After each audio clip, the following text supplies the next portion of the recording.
This is YNN. On the agenda. The GOP convention in Florida may have dominated the national political news, but a couple of court decisions had a major impact in Texas. YNN's Harvey Kronberg explains why he worries about the long-term implications of the court's decisions.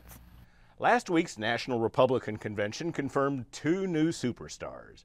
Ann Romney hit a home run with one of the most authentic speeches of the hurricane-shortened event.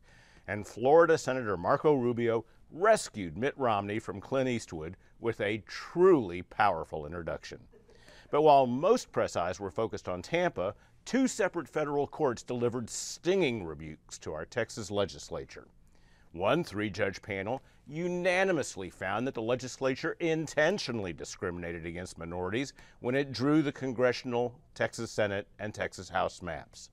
An entirely different three-judge panel also said Texas intentionally discriminated against minorities in the way it designed its photo voter ID bill.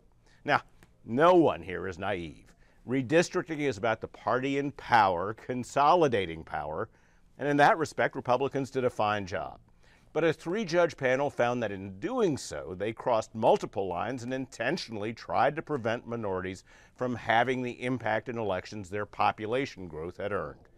And even if you believe, despite all evidence to the contrary, that there is some kind of pervasive voter impersonation at the polls that needs to be remedied, three different federal judges also unanimously agreed that the Texas legislature not only went out of its way to impose undue burdens on minorities to vote, the legislature also deliberately rejected amendments that would have allowed the bill to pass judicial muster.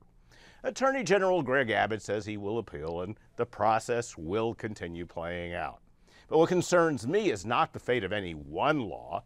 It's the increasingly racial nature of arguments in the Texas legislature and the unerring ability of the majority to consistently pick the most racially poisonous policy choice.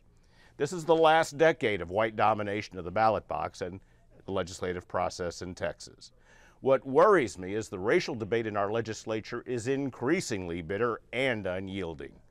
The laws of physics often apply in politics. For every action, there is an equal and opposite reaction, and in politics, memories are long.